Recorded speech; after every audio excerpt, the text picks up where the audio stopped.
It's 4 p.m. on a Thursday, and Sewa Nagar market in the Indian capital, New Delhi, is buzzing with activity. For traders in the 7-day-a-week street market, the hours between now and 9 p.m. will be the busiest of their day. By the end of this evening, Madan Lal will have sold more than 6 kilos of dried fruit. Santosh's bangles and cosmetics stall will have been thronged with female customers. And Baba Raju will have shorn and shaved about 50 clients. The market's high standards of cleanliness and its fresh and competitively priced produce have made it a magnet for shoppers from all over the area. But not long ago, things were very different. Just 5 years ago, evictions like this were commonplace, and the traders lived in daily fear of being beaten, harassed and victimized. It's a situation that continues today in markets all over India. The root cause is the country's archaic trading laws, which mean that 99% of its 10 million street vendors are officially illegal.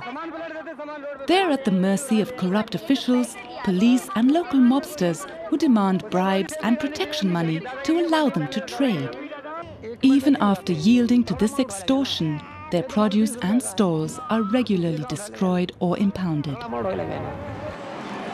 Change finally came to Sewa Nagar. An illegally licensed market was negotiated when the traders gained the recognition of government officials. The remarkable transformation illustrates how poor and marginalized people can earn an honest living through their own hard work. The Commission on Legal Empowerment of the Poor is a new global initiative that aims to help people who live and work without legal rights. The market was an inspiring example for Executive Director Naresh Singh when he visited in early 2007. In India, it's estimated that fewer than 7% of workers have legal protection for their assets or basic labor rights. And this situation is replicated throughout the developing world. The grassroots campaign to transform Sewa Nagar market was led by Madhur Kishwar of Manushi, a Delhi-based action group.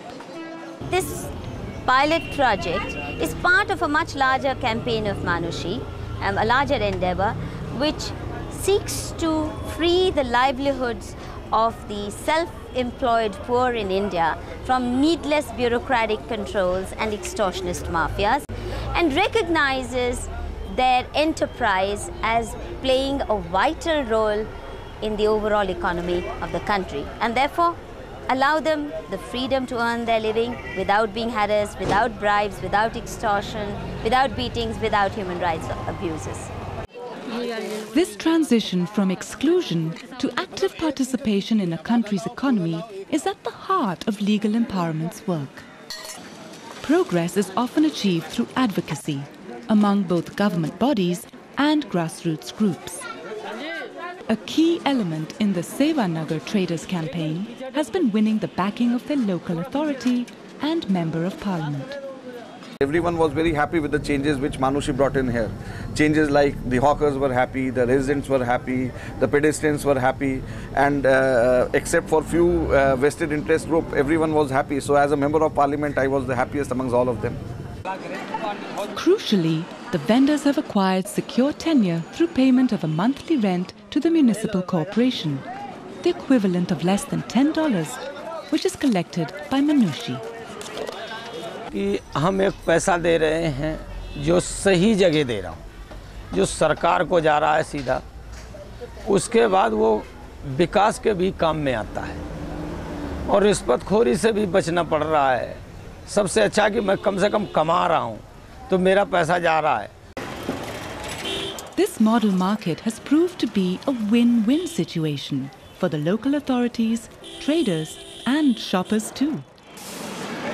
Its success demonstrates a basic truth. When people are given secure rights to land and to do business without fear of eviction or abuse, they invest and plan for the future. And when public officials recognize the benefits of empowering the poor, everyone wins. The Commission on Legal Empowerment of the Poor is working with high-level policymakers to champion new efforts to legally empower groups like the traders of Sevanagar. If you or your organization seek to have a voice on these issues, the Commission would like to hear from you.